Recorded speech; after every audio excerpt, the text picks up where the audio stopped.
I think I see better when I got my Glock beside me. I'm rolling up some pressure just to hide the pain inside me. I'm sliding in the SRT, but it feel like a Rari. And she calling my phone, I'm blowing up, she say I'm sorry. I think I see better when I got my Glock beside me. I'm rolling up some pressure just to hide the pain inside me. Today we got a Ram 1500 in here. It is a two-wheel drive model, so it's a cold spring truck. So we're gonna end up putting on a 4-inch rough country lift kit. Comes with these spindles. It has front and rear shocks. He ended up getting the M1, the monotube shocks. It's got the rear coil spacers, sway bar links, and then it's got the brake line brackets. These are the bump stop bracket. Yeah, that's pretty much it. So yeah, we're gonna go ahead and get this thing up in the air. We'll go ahead and start ripping the front apart. Only thing I have to take off in the front is just the calipers, rotors, and then take the spindle off while the coil spring and shock and everything is still connected. That way I can go ahead, swap the spindles out, throw everything back on, then I'll do the shock last, just so that way the spring doesn't shoot the fuck out of there, taking everything off at once. He did say he was having a issue as far as the tie rod on this side. I want to say, I think he got quoted by Pep Boys like $2,400 fucking dollars for a tie rod being out of whack and they couldn't get it aligned. So I'm gonna check it out, make sure that the tie rod's good. If it's not, then I'll end up probably running AutoZone, going and grabbing one real quick and replacing it, just so that way he can get a good alignment. I'm gonna get it as close as I can, but like I said, it's not always perfect. So yeah, let's go ahead and get back to it, and then yeah, we'll just pick up the camera as soon as we get some stuff knocked out on it. All right, so we got the thing in the air, and I got some PB soaking on it. Doesn't look too bad at all, but just to give y'all a little overview of what it looks like as far as just a two-wheel drive. I believe this is a 2017. It's got the coil spring, it's got the shock through the middle, basically the same as the older generations, except just a little bit different of a design. But yeah, all we gotta do literally is take off the caliper, the rotor, and then we'll be taking the spindles out. And then, like I said, while this shock is holding all this shit together, I can put the spindle on, and then you know, pretty much complete everything, take the shock out last, and then knock that out while the control arm is holding it. Got to be pretty careful with these two-wheel drives, anything with a coil spring in it. I know a lot of the two-wheel drive Chevys, back in the round body days, they definitely are pretty damn sketchy to fuck with. Anything coil spring really is pretty sketchy to fuck with if you don't know what you're doing. So yeah.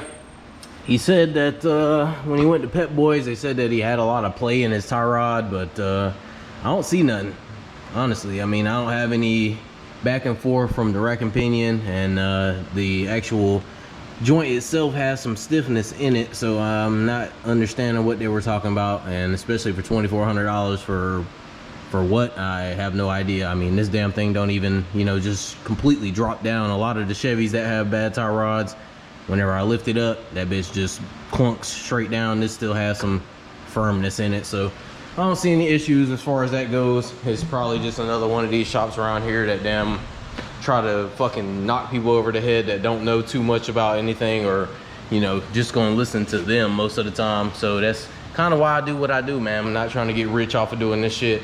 As long as I got good relationships, good clientele, that's all that matters to me, really, bro. So let's go ahead and get back to it. Got this side pretty much ripped apart. All I gotta do now is take the hub dust shield off, then we'll pop the upper control arm off, bottom control arm off, take the spindle out, and then we'll throw the new one in with the new parts. All right, so we're making some progress. I got this side just about complete. It's about 90%. I gotta get the strut and shit put back in and take that stock one out. But as far as the hard suspension components, we're good to go on that side. This side is 100% complete, so I got the strut in here, spindle, everything is tight. Just don't have the spacer on this side, so I just got to do that. But yeah, everything was pretty straightforward. Just took the spindle out, took the strut out. I checked the tie rods, they're perfectly fine, so I don't know what the hell Pep Boys was talking about whenever he went to go get in a line. But yeah, I can't see nothing that is pointing out to me or really just showing me any issues. But yeah, everything looks good. I got all the lines and shit zip tied. The brake line brackets is in here now, so yeah, we're looking good so far. Yeah, as far as all I got to do on this side, take the strut out, put the new one in, and then we should be good to go ahead and throw the wheels on. And now it's kind of looking like it's a little bit more even. I'm hoping that putting this rear lift in isn't gonna fucking rake it up even more and kind of have it the same exact way, just lifted, which is what a lot of these fucking lift kits do, unfortunately, because I guess they think everybody tows fucking skid steers and damn backhoes and shit on the back.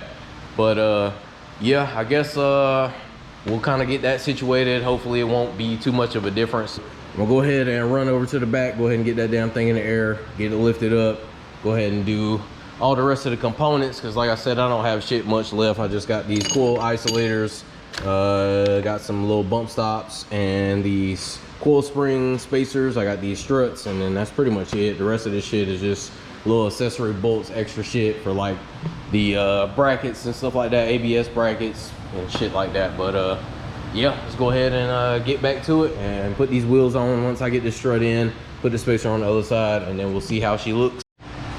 All right, so we got the rear finished up, got the shock in, ended up doing sway bars. It's got the new bump stop addition that's over there, just to kind of help with the bump stop that's up there.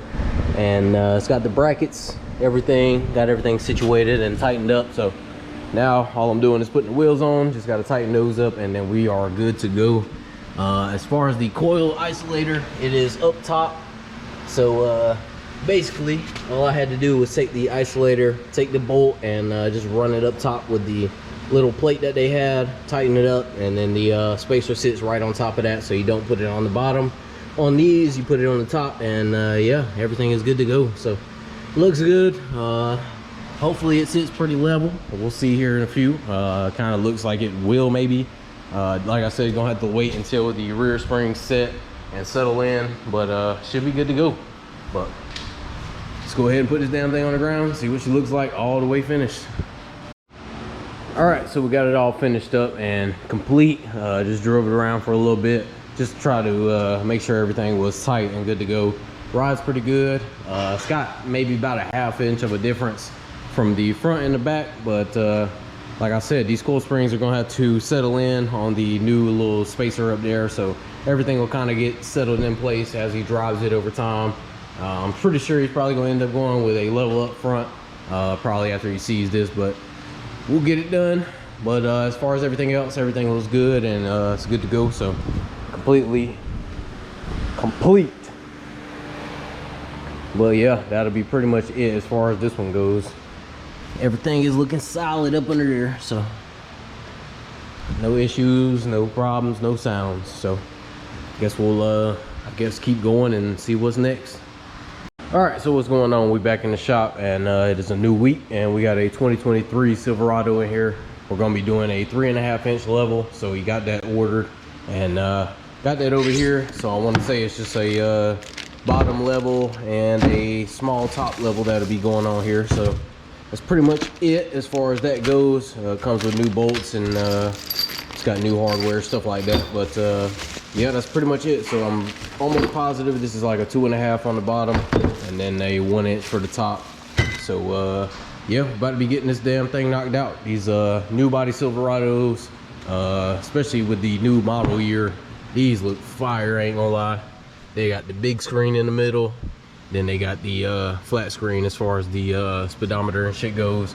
These look way bigger on the inside. I don't know what it is they did, maybe just changing up the dash, because everything up back looks pretty much the same. But yeah, it was a hard decision for me to choose between one of these and my damn Tahoe, but honestly I felt like I was gonna be better off with the Tahoe just because it had way more space in the back and shit like that. So yeah, it was between this and that, and I ended up getting that. But yeah, these look fire. So can't wait to see what it looks like on this level.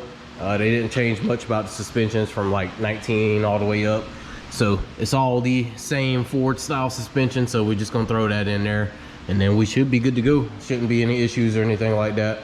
Like I said, just got to get the front end ripped apart, put the level on the bottom and the top, and then that's pretty much it after I get it aligned.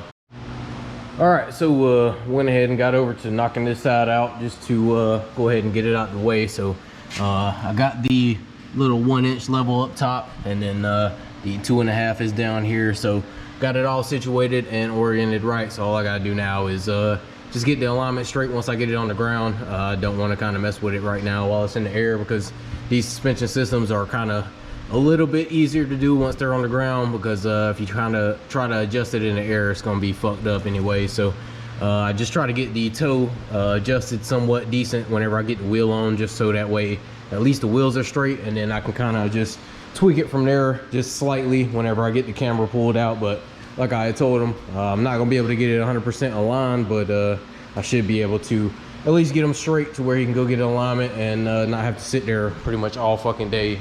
But yeah, as far as that goes, we're pretty much finished up, just at least on one side. So now I'm gonna go ahead and drop down, get to knocking this side out. The only thing I had to take out, axle bolt, took the caliper off, took the rotor out, got the tie rod popped out, and then once I get all that done, once all these wires and stuff are out the way, I get up here to taking the upper strut and lower strut mounts off.